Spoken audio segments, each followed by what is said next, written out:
아침 목사에 오신 여러분들을 환영하고 축복합니다. 하나님께서 새로운 날을 허락하셨는데요. 새로운 날에 걸맞는 새로운 은혜로 오늘 하루 우리 인생을 채워주지 믿습니다. 특별히 오늘은 이번 한 주간의 첫날이기도 하지만 또 휴일이기도 하죠.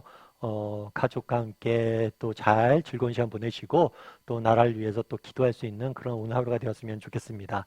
오늘은 가이사라에서 의 바울이라는 제목을 가지고 사도행전 24장 1절부터 27절까지 말씀을 좀 더 살펴봤으면 좋겠습니다. 우리 먼저 22절부터 23절까지 말씀 같이 한번 읽어볼까요? 벨릭스가 이 도에 관한 것을 더 자세히 아는 고로 연기하여 이르되 천부장 루시아가 내려오거든 너희 일을 처결하리라 하고 백부장에게 명하여 바울을 지키되 자유를 주고 그의 친구들이 그를 돌보아 주는 것을 금하지 말라 하니라. 예, 유대인들이 바울을 죽이려고 계획을 세웁니다. 이 계획을 바울의 조카가 듣게 되죠. 그런 다음에 바울에게 알립니다. 그래서 바울이 이 사실을 미리 알고 보호를 받게 돼요. 특별히 가이사라로 보내져서 벨릭스 총독의 보호 아래에 있게 됩니다. 그러자 이번에는 벨릭스 총독에게 누가 찾아왔냐면 아나니아라는 대제사장들과 함께 유대 지도자들이 찾아와요. 그리고 바울을 고발을 합니다. 그래서 고발한 내용에 대해서 또 바울이 어떻게 변호했는지 우리가 지난주에 금요일날 살펴봤죠. 그래서 벨릭스가 이 도에 관하여 더 자세히 아는 거로, 이 도는 기독교예요. 기독교에 대해서 아는 거로, 그리고 바울에 대해서 바울이 주장하는 기독교가 어떤 것인지 잘 아는 거로 뭐예요? 바울이 무죄하다는 걸 알았어요. 그들이 꾸몄던 모든 것들이 잘못된 이야기임을, 음모임을 깨닫게 됩니다. 그런데 재밌는 것은 뭐냐면 연기예요. 무죄한 것을 알았다면 어떻게 돼요? 판결을 내려야 되는데 판결을 내리지 않고 연기합니다. 무기한 연기를 해요. 왜 그랬을까요? 그것은 정치적 이유 때문이에요. 왜냐하면 바울을 풀어주면 그 당시 유대인들이 뭐예요? 마음이 그렇지 않잖아요. 유대인들의 눈치를 보는 거죠. 유대인들이 지금 바울을 싫어하고 바울을 처벌했으면 좋겠는데 바울을 그냥 풀어주자니 유대인들이 싫어할 것 같고, 하지만 바울이 뭐예요? 죄가 없는 거 분명히 알겠고, 그래서 재판을 무기한 연기하게 됩니다. 연기하면서 이르되 뭐라고 했냐면 너희 백부장에게 뭐라고 얘기했냐면 바울을 지키라, 지키되. 그러니까 계속해서 유대인들이 바울을 죽이려는 음모를 꾸미니까 죽지 않도록 지키라는 거죠. 그런 다음에 뭐라고 했냐면 지키되 자유를 주고 그의 친구들이 그를 돌보아 주는 것을 금하지 말라. 그래서 아마 꽤 오랜 기간 가택연금의 상태에 아마 처해진 것이 아닌가 싶습니다. 그래서 오늘 본문을 보면 참 그렇죠. 바울 입장에서 억울하죠. 재판을 받았어요. 재판을 받았는데 이걸 풀어주지 않습니다. 여전히 감옥에 갇혀 있어야 돼요. 대신에 일반 감옥이 아니라 뭐예요? 자유도 있고 어느 정도 사람들도 만날 수 있는 그런 연금 상태로 풀어주게 되는 모습들을 보게 돼요. 우리도 마찬가지란 거죠. 여기서 우리가 무엇을 느낄 수 있느냐? 저는 오늘 본문을 보면서 그런 생각이 들더라고요. 참 하나님께서 정말 바울을 지키고 계심을 느낄 수가 있어요. 물론 바울이 원했던 것처럼 재판에서 완전히 풀려나진 않습니다. 여전히 어려움들도 있고 재판 가운데 있고 여러 가지 것들이 있어요. 그런데 그것들이 왜 그런지 우리가 다 알 수는 없어요. 왜 이 방법을 쓰시는지. 다만 지금 감옥에 있지만 자유도 얻게 하시고 뭐예요? 정말 자신이 사람들 만나서 자신이 할 수 있는 일을 할 수 있게 해주는 게 하나님의 역할일이 아닐까 싶어요. 사실 저는 이제 아시는 선교사님의 들었던 얘기 중에 제일 인상 깊게 남았던 얘기가 그거예요.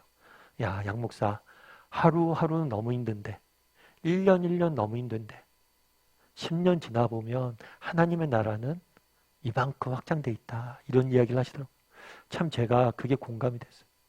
정말 우리 인생이 하루하루는 힘들잖아요. 바울도 하루하루는 힘들잖아요. 그런데 뭐예요? 그 힘든 가운데서도 하나님께서 그를 지키시고 보호하고 있어요.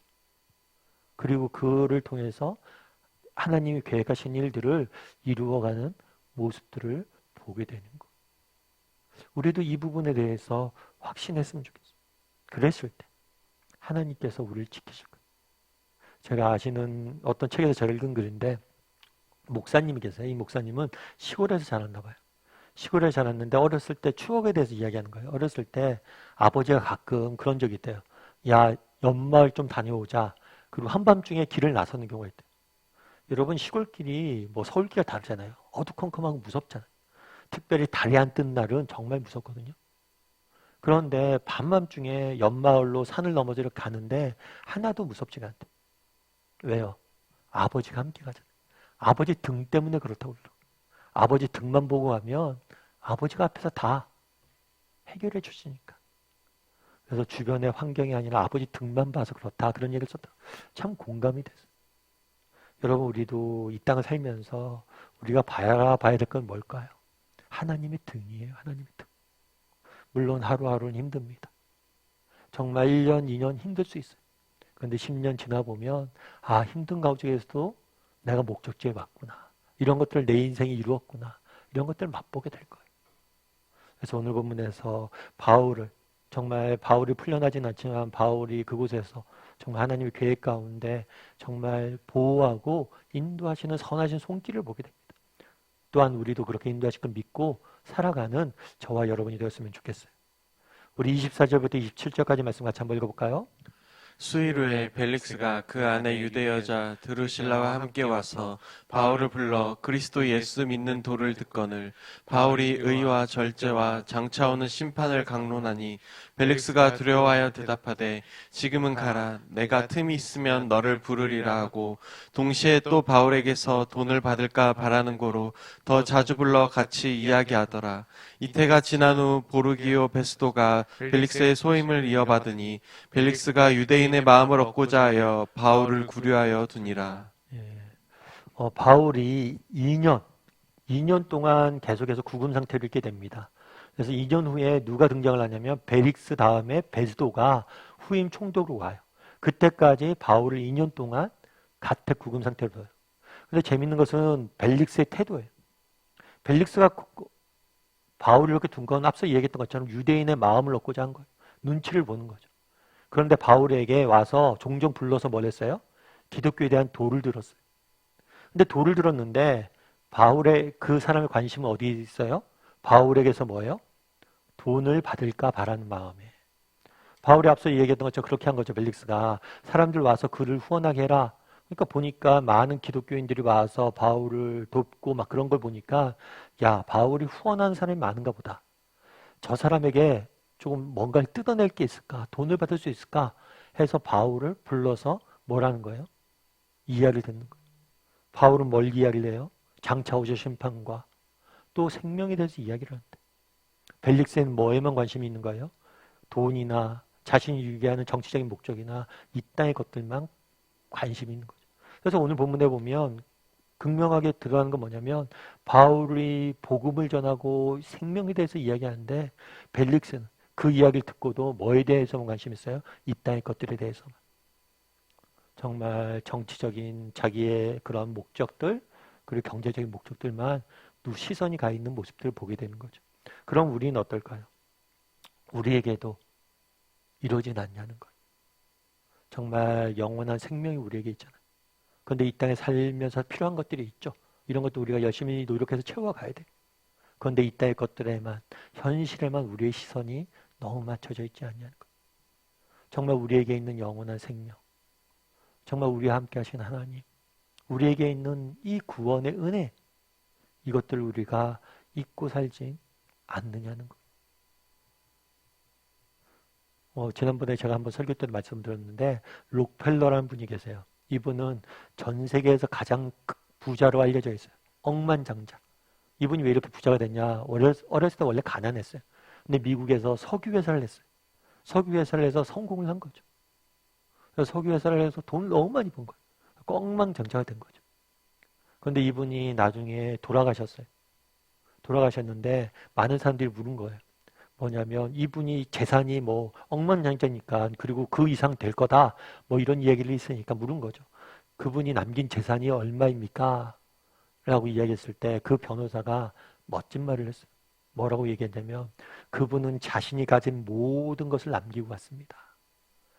자신이 가진 모든 것을 남기고 갔습니다. 여러분 이 땅의 것들도 중요하죠. 이 땅에서 우리가 먹고 살려면 돈도 필요하고 이 땅에서 먹고 살려면 능력도 필요하고 이 땅에서 먹고 살려면 이런 저런 것들이 많이 필요해요. 하지만 그것은 우리가 다 놓고 갈 거예요. 정말 우리에게 소중한 것들은 뭐예요? 영원한 생명? 이 땅의 삶은 나그네고 순례자잖아요. 그래서 한번 점검해 봤으면 좋겠어요. 나는 너무 이 땅의 것들만 신경 쓰고 살진 않는지. 영적인 것들 언젠가 하나님 앞에 서게 될 텐데 그날 우리가 하나님 앞에 섰을 때 정말 내가 칭찬받는 사람이 되기 위해서는 오늘 하나님이 내게 주신 것을 가지고 무엇을 해야 될지 돌아보고 그것들을 삶 가운데 이루어갈 줄 아는 저와 여러분이 되기를 주님의 이름으로 소원합니다. 우리 이 시간 함께 기도했으면 좋겠는데요. 기도하실 때 오늘 말씀 돌아보며 기도했으면 좋겠습니다. 정말 그날에 바울이 계속해서 구금 상태로 재판을 받는 과정 속에서도 세밀하게 바울의 가는 길을 인도하시고 보호하시는 손길을 보게 됩니다. 당장 모든 것을 해결해 주지 않지만 그 가운데서 정말 인도하시고 지키시고 보호하시는 모습들을 보게 됩니다. 우리에게도 동일하게 하나님께서 일하실 것, 그런 믿음을 가지고 우리가 바라봐야 될 것은 이 땅의 문제, 현실이 아니라 하나님의 등이, 하나님의 등을 바라봄으로 하나님의 뒤를 쫓아 살아가는 사람이 되게 해달라고, 그분을 신뢰하며 살아가는 사람이 되게 해달라고 기도해 주시고, 또 기도하실 때 혹시 나는 너무 이 땅의 것들에 시선이 맞춰져 있진 않은지, 정말 하늘의 것에, 정말 영적인 것에, 하나님 나라에 우리의 시선을 맞추고 언젠가 우리 주님이 다시 오실 그날, 정말 주님을 만날 그날 주님 앞에 칭찬받는 사람이 되게 해달라고, 그런 사람이 되기 위해서 오늘 무엇을 하며 살아갈지에 대해서 고민하고 살아가는 사람이 되게 해달라고 이 시간 목소리로 같이 기도하도록 하겠습니다. 같이 기도하시겠습니다.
사랑의 하나님, 그날에 바울이 감옥에 갇혀 있었지만 그 가운데서도 하나님께서 그를 지키시고 인도하시고 보호하시는 모습들 보게 됩니다.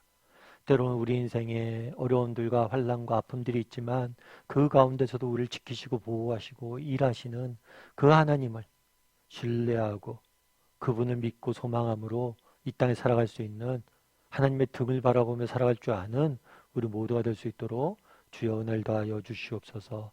그날의 벨릭스가 정말 그 구원의 말씀을 외면한 채 이 땅의 것들에만 시선이 맞춰져 있는 모습들을 보게 됩니다. 우리에게도 이런 어리석음들이 없는지 돌아보게 도와주시고 이 땅의 것들이 아니라 영원히 변치 않는 하늘의 것, 정말 우리 인생에서 영원히 소중한 것이 무엇인지 정말 그것들을 추구하고 그것들을 바라보며 살아갈 줄 아는 우리 모두가 될 수 있도록 주여 은혜를 더하여 주시옵소서. 오늘 하루도 하나님께서 지킬 줄 믿사오며 또 이번 한 주간 우리 인생을 지킬 줄 믿사오며 모든 말씀 예수님의 이름으로 기도드리옵나이다. 아멘.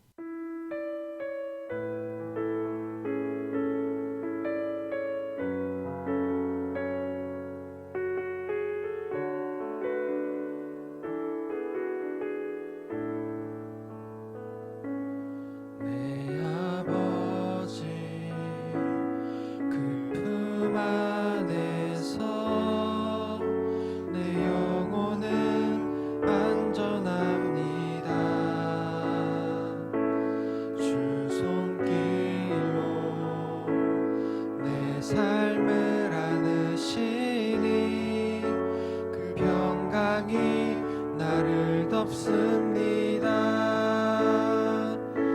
나 비록 넘어지면